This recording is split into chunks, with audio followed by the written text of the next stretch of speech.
E aí, tá tudo bem? Tudo bem por aí? Espero que sim. Hoje estou de volta para falar com você sobre mais uma curiosidade. É, isso mesmo. Este aqui é mais um episódio da série Curiosidades Bíblicas e hoje eu quero trazer para você o que está relatado ali no Evangelho atribuído a Marcos, no capítulo 5, entre o versículo 1 e o versículo 14. É um conto famosíssimo, é tema de muitas pregações, é sobre o endemoniado cuja legião foi expulsa deste endemoniado e esta legião foi parar em uma manada de porcos. Muita gente já conhece, já ouviu falar. Pois muito bem. Esta é a curiosidade bíblica de hoje. Para começo de conversa, eu quero tratar com você sobre isso, não apenas como uma expulsão de demônios, mas sim como uma transferência de demônios. Você talvez nunca tenha ouvido esse termo, não é? Transferência de demônios, que é curioso mesmo. Fica pensando aí, uma transferência de demônios, como é que é esse negócio? É justamente como aconteceu nessa passagem da qual eu estou falando. Porque ali, resumidamente falando, havia um homem oprimido, atormentado, que vivia se ferindo, vivia pelos sepulcros, pelos cemitérios, e Jesus fez a boa obra na vida daquele homem, expulsando aqueles demônios. Só que ele não simplesmente expulsou e mandou os demônios para qualquer outro lugar no além, enfim, não sumiu com eles.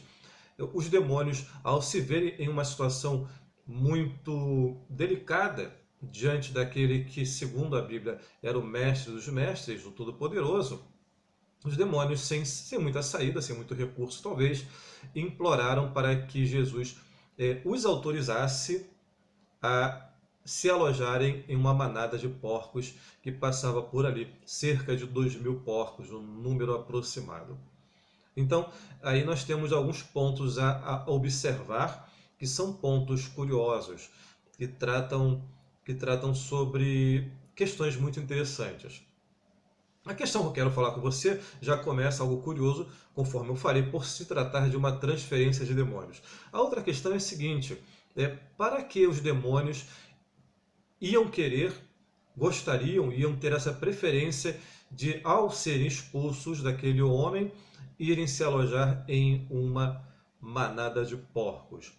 Há alguns teólogos, alguns exegetas, que dizem que existe ali uma questão da tradição judaica, que os copistas, os escribas, queriam atribuir aos porcos um papel, conforme acontece de verdade, né, na tradição judaica, que os porcos eles teriam uma conotação negativa como animal, o porco como um animal imundo, enfim. Mas não quero me deter nesse ponto, não vou me aprofundar muito nessas questões histórico-culturais teológicas. Esse é apenas um ponto de visão, um ponto de interpretação. Tá? Mas a questão, eu quero me deter mesmo em algumas outras curiosidades. É, Segundo ali o que está relatado neste trecho bíblico, os demônios eles tinham um interesse em comum, um interesse particular. Eles não queriam sair daquela região, queriam permanecer por ali mesmo, o que é bastante curioso também. Outra curiosidade foi o fato de Jesus permitir. Ele simplesmente permitiu, ao invés de usar das suas atribuições ou dos seus plenos poderes e extinguir com aqueles espíritos imundos. Ele não fez isso, ele permitiu que eles fossem migrados do homem para aquela manada de porcos. É uma outra questão bem curiosa.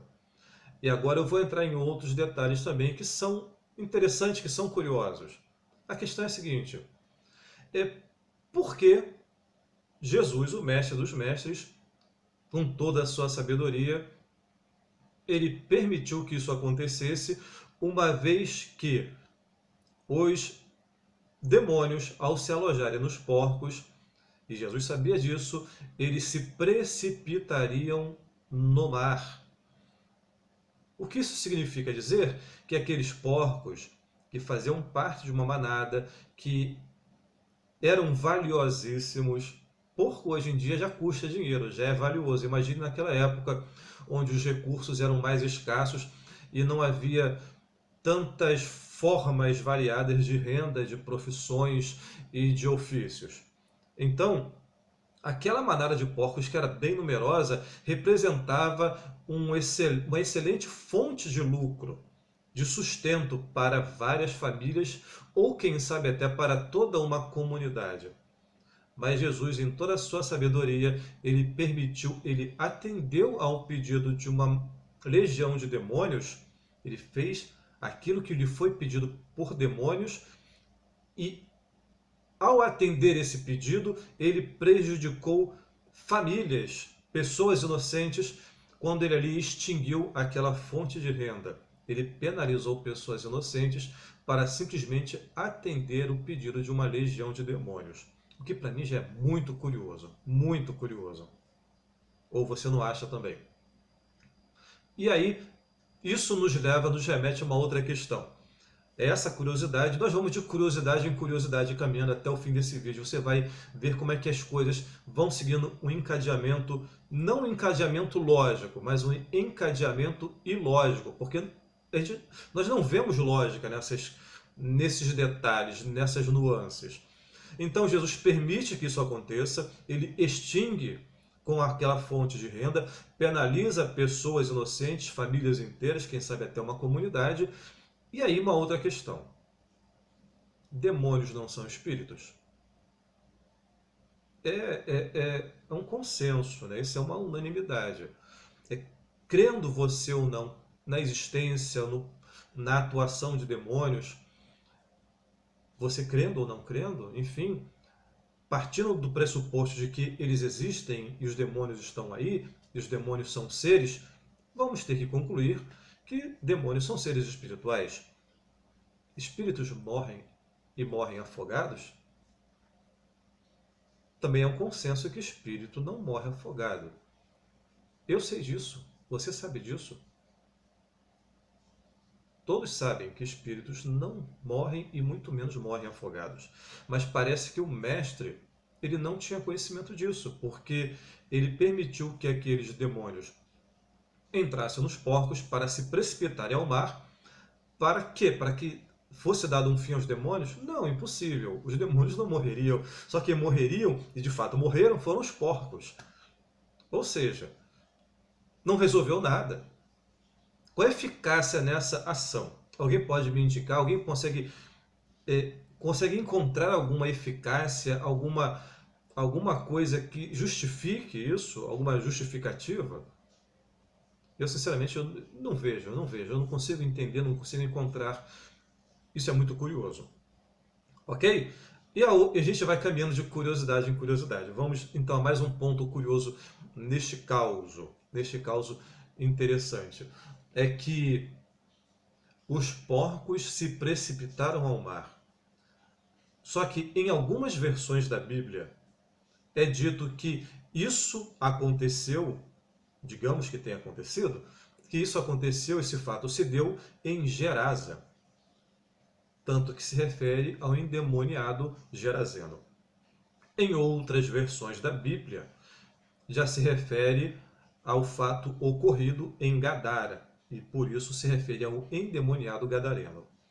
E aí a gente tem que entender, tem que escolher de qual endemoniado eles querem falar, afinal de contas.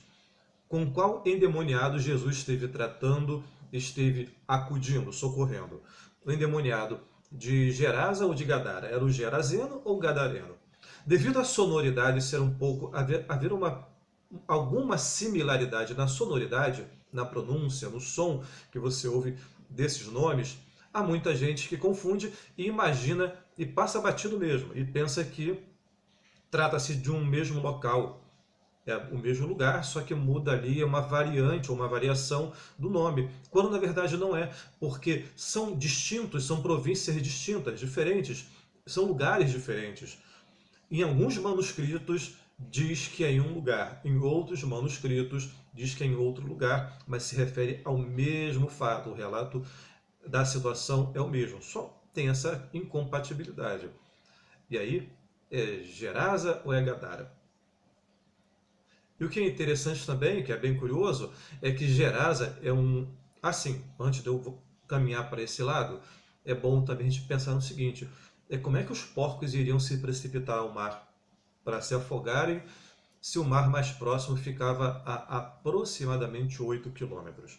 Como é que os porcos vão todos correndo em desabalada carreira, vão passar por várias barreiras, por vários locais e vão atravessar vilarejos, tribos, seja lá o que for, porque o relato dá a entender que os porcos saíram e logo mais adiante se precipitaram ao mar como se fosse algo muito próximo, um penhasco, um desfiladeiro, coisa do tipo, mas não, na verdade eram quilômetros e quilômetros de distância.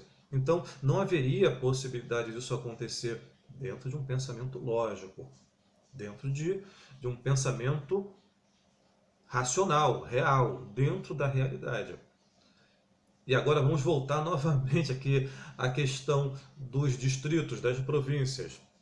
Gerasa fica a aproximadamente 50 quilômetros do mar mais próximo, que é o Mar da Galileia, Gerasa. Se isso aconteceu em Gerasa. A outra província, o outro distrito citado é Gadara, que fica a aproximadamente 8 quilômetros de distância do mar mais próximo, que é o Mar da Galileia. Então, você percebe as incompatibilidades? Como é tudo muito curioso. Eu trato assim, eu prefiro tratar dessa forma para não parecer muito radical. Eu prefiro levantar aqui as questões duvidosas como curiosas. As incompatibilidades, aquilo que se chama de contradição, eu vou lançar como curiosidade. São as curiosidades que eu trago hoje aqui para a gente pensar dentro de todo esse quadro, todo esse panorama que é para lá de curioso. Tá bom, gente? Eu não vou me estender muito não, porque era só isso mesmo, dar uma rápida pincelada, é que tinha bastante coisa aí para falar, e eu não vou me alongar mais não. Tá legal? Então fica aqui para a gente pensar mais um pouquinho, tentar chegar a uma conclusão sobre mais essa curiosidade bíblica. E dá-lhe curiosidade, gente, dá-lhe curiosidade.